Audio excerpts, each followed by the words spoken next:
Laurent Redmuller, bonjour. Vous êtes responsable logistique chez Maser Aero Equipment, une société de la région toulousaine. Qu'est-ce que vous faites exactement? Alors, Maser Aero Equipment est un équipementier d'intégration d'équipements dédiés à l'aéronautique. Et donc, un acteur, nous avons comme client principal Airbus, majoritairement. Voilà. Nous sommes localisés à Colomiers, juste à côté des chaînes d'assemblage. Voilà. Alors, aujourd'hui, vous utilisez un ERP SAP. Qu'est-ce qui vous a amené à changer ce système? Alors, il y a eu un concours de circonstances qui fait que Maser Aero Equipment existe depuis début 2006, mais cette création est due à une scission du groupe Maser Aviation qui existe depuis 1991. Donc, en devenant indépendant en début 2006, nous avons eu l'opportunité de repenser notre système d'information et donc ça a été donc l'opportunité de vraiment choisir, de remettre toutes les choses à plat, à zéro, et de choisir un système actuel qui répondrait à nos demandes. Alors avant d'en venir à l'évolution d'un système à un autre, quels sont les enjeux dans le secteur de l'aéronautique en tant que fournisseur? Alors les enjeux, l'enjeu premier d'un fournisseur OEM aéronautique, ça va être la conformité par rapport à tous les impératifs qualitatifs. Voilà. Pour ça, évidemment, ça passe par des normes. Donc aujourd'hui, Maser Aero Equipment est certifié EN 99600, c'est-à-dire que tous les processus sont qualifiés et certifiés.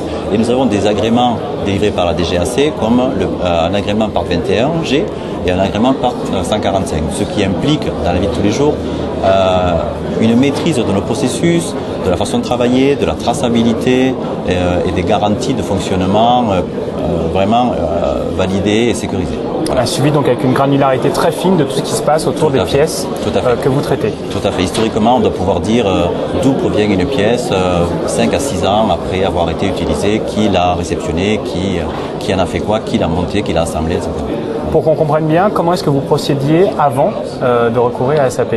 Alors, avant de recourir à SAP, nous fonctionnons avec une architecture système informatique basée sur un back-office et donc une multitude de fichiers qui enregistraient tous les mouvements, les réceptions et toute la traçabilité des articles.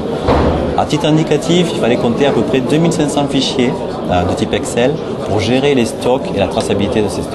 Donc 2500 fichiers plats dans lesquels manuellement on inscrivait toutes les saisies nécessaires. Toutes les transactions, les réceptions et les sorties. Sachant que 2500 fichiers Excel pour une quantité de un petit peu moins de 200 articles. D'accord. Voilà. Aujourd'hui, donc, on l'a dit, vous utilisez un ERP SAP. Comment s'est déroulé le projet? Alors, le projet s'est déroulé par les conseils de notre prestataire qui nous a suivis, qui est donc le groupe SRA, RM Informatique, qui nous a conseillé et qui nous a guidé dans tout un processus de déploiement de cet ERP-là. C'est-à-dire qu'il y a vraiment une phase d'analyse qui a été très stricte, qui a commencé d'abord par nous faire définir tous les processus. Donc il a fallu définir tous les processus, définir tout un plan d'action de mise en place et de déroulement du projet avant même de pouvoir lancer l'ERP d'une façon vraiment solide.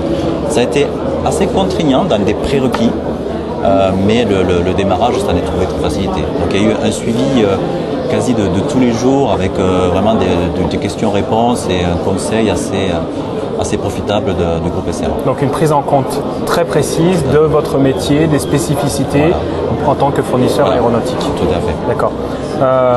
Quelle a été la réception de la part de vos utilisateurs de ce nouvel outil?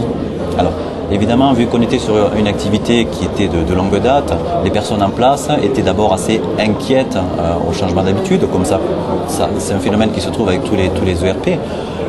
Pour pallier à ça et pour le prévenir, chaque personne a été intégrée dès le début dans le processus de démarrage, en prenant compte vraiment de leurs desiderata, en les rassurant sur le fait que le système, un ERP mis en place ne viendra pas alourdir leur fonctionnement.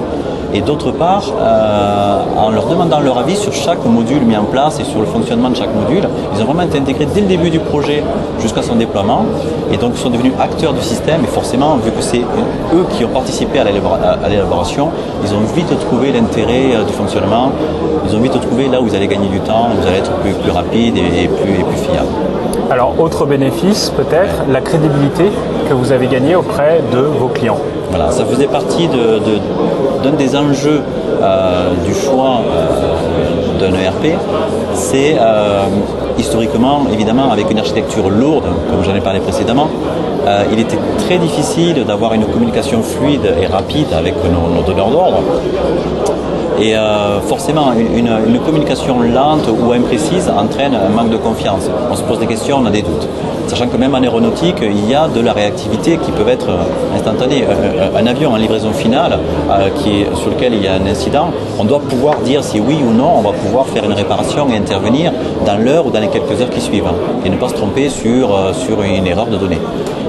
Donc, par rapport à SAP, aujourd'hui, on a gagné dans ces années qui ont passé depuis 2007, on a gagné une crédibilité à toute épreuve. On a vraiment eu une croissance exponentielle de notre réputation auprès de notre client principal, qui fait qu'aujourd'hui, on est capable de répondre à toute demande de façon quasi instantanée en temps réel.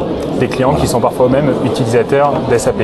Tout à fait, qui sont utilisateurs d'SAP, bien sûr, sur d'autres versions, mais SAP quand même. Quelles évolutions, pour finir, est-ce que vous envisagez de votre solution?